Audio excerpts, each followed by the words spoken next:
If you get a better sleep, you are going to wake up feeling far more refreshed, you'll go about your days feeling more energized, and you're going to be able to concentrate more. Sleep is the #1 self-care habit that most people disregard, and it is time to change that. Hey, what's up? I am Michelle B, and this video is going to be an in-depth guide to sleep. Primarily how to get a better sleep, and I'm going to be giving you some really actionable tips as well as ideas of ways that I've implemented this advice in my own life so that you can kind of copy them or do more budget-friendly versions of them depending on what you're about. So by now we all kind of know that we need between 7 and 9 hours sleep, but the hard part is figuring out where you actually sit on that spectrum because it's very different for everyone. So how much sleep do you specifically need to be getting, and how do you know if you're getting too little sleep? To be clear, you need to be getting over 7 hours of sleep every night. Anything under 7 and they've been able to show consistently in study after study measurable impairments to the brain. According to sleep experts, getting under 7 hours of sleep can double your risk of cancer, can significantly increase your chances of getting Alzheimer's, and contribute to all the mental health problems that so many of us struggle with today, like anxiety and depression. And getting over 9 hours is also really bad, so stick between that 7 and 9 hour mark. The two questions that Matthew Walker, a sleep expert, recommends that you ask yourself to check whether you're getting enough sleep are: a few hours after you wake up, do you feel like you could go back to sleep? If yes, you're probably getting too little sleep. Secondly, can you function well without a cup of coffee before noon? If the answer is no, then you're probably not getting enough sleep. A bonus question is, if you don't set an alarm clock, will you wake up on time? If the answer is no, then there's a chance that you're not getting enough sleep. If you want to find out how much sleep you really need, what Harvard recommends is a sleep vacation. To go on a sleep vacation, you need to go to sleep at the exact same time every night where possible. Don't set an alarm and see what time you wake up. Do this for a period of 2 weeks. The first few days, you're probably going to oversleep because your body has missed out on so much sleep. But after a while, if you're consistently going to sleep at the same time every night, your body should start to wake itself up naturally after you've had enough sleep. So in general, one of the best things that you can actually do for your sleep is go to sleep at the same time and wake up at the same time. And that's on weeknights and on weekends. This has been emphasized so much in everything that I've read. And because all the advice indicates that it is incredibly important to go to sleep at the same time every night, I am going to chuck an alarm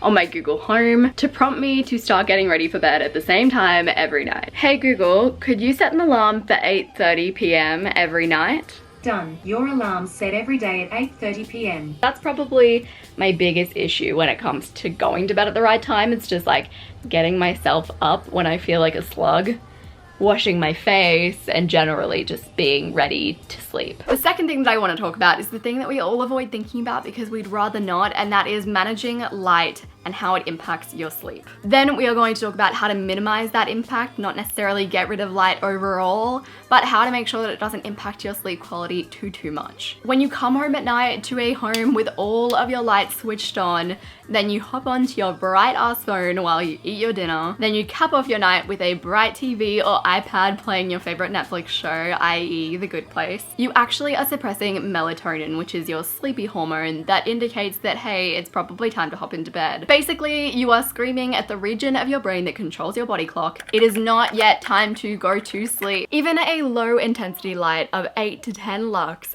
can still delay melatonin production. Reading a book on an iPad, which generally has a strong blue toned LED light behind it, has been shown to delay the production of melatonin by up to 3 hours. A study also showed that using an iPad for a few hours before bed actually reduced the entire amount of REM sleep that subjects got. So the subjects were sleepier and less rested the next day, and it also showed that their melatonin production was actually impacted for a few days after the study, even though they stopped using the iPads. I am just as unhappy as you are with this information. So that blue LED light that kind of makes everything feel a little bit more clinical is actually twice as harmful as that cozy, warm light. The first and incredibly actionable step that you can take to reduce the impact that light has on your sleep is to download Flux. Using Flux, you can set a time for your computer to start turning from incredibly white to super warm. Then you want to switch night mode on your phone. With night mode, you can scale how warm the temperature of your phone screen can get and from what times it starts to turn that warm color.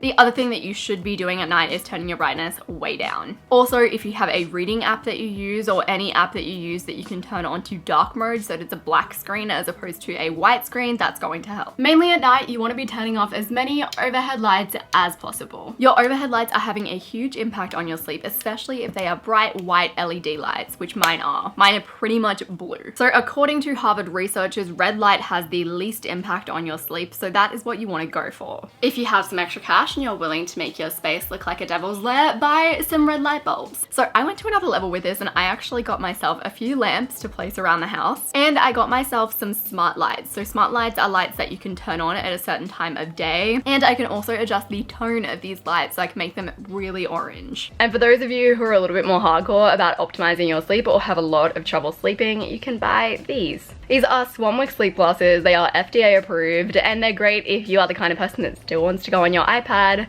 but doesn't want that blue light glare interrupting your sleep. If at all possible, try to turn off your screens 90 minutes before bed. This is my last recommendation because I feel like it's the most difficult for most people, but it will have a significant impact on your melatonin production. It'll help your melatonin production to normalize. Alternative activities to consider are reading an actual book, talking to your significant other or your roommate or whoever you might live with, listening to a podcast, doing some journaling. There are plenty of things to do before bed that aren't sitting on your screen. So now let's talk about dressing for a better sleep. The top advice is to wear nothing except for socks and gloves because your hands and feet get cold. The temperature of your body can actually have an impact on your sleep, so your body sleeps better if you have a small drop in temperature before you actually head to sleep. And your sleep is actually disrupted if your body gets over 24 degrees Celsius. To lower your temperature for sleep, you can sleep naked, you can chuck on the aircon, chuck on the ceiling fan. You can also have a warm shower, even though it seems kind of counterintuitive because the shower is so warm.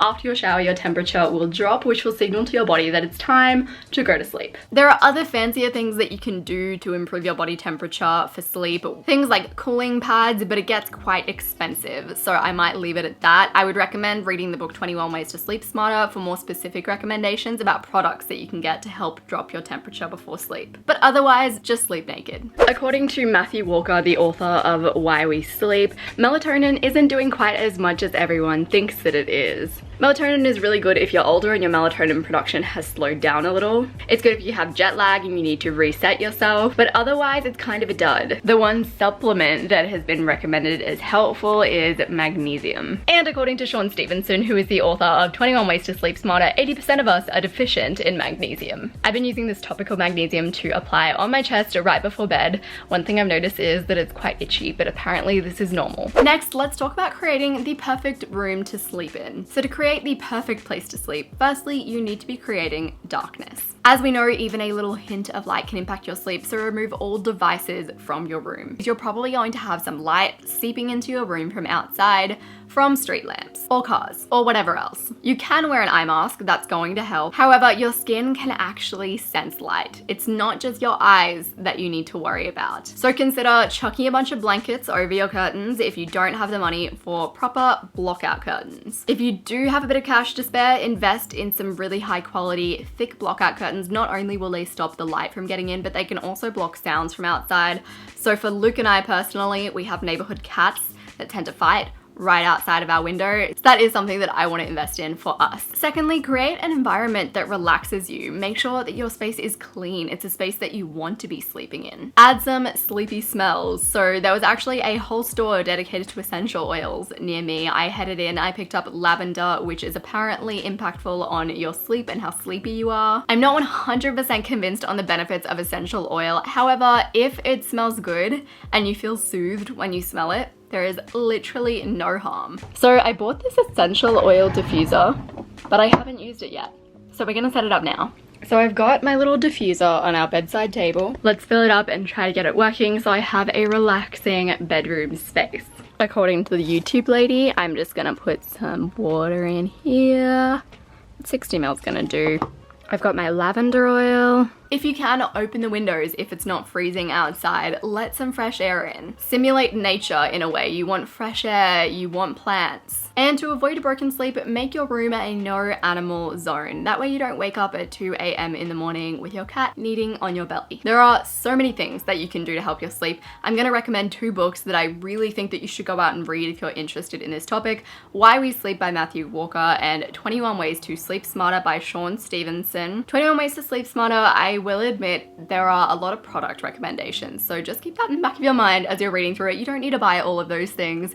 Think of ways around it that are a little bit more budget friendly. If you liked this video, you might also like my video on how to effectively use your rest time, so that firstly you feel more rested, and secondly you're more productive when you go back and you start working again. So that video will be on this screen and it'll be linked down below. Subscribe to my channel if you haven't already. I appreciate you guys so much, and I will see you soon.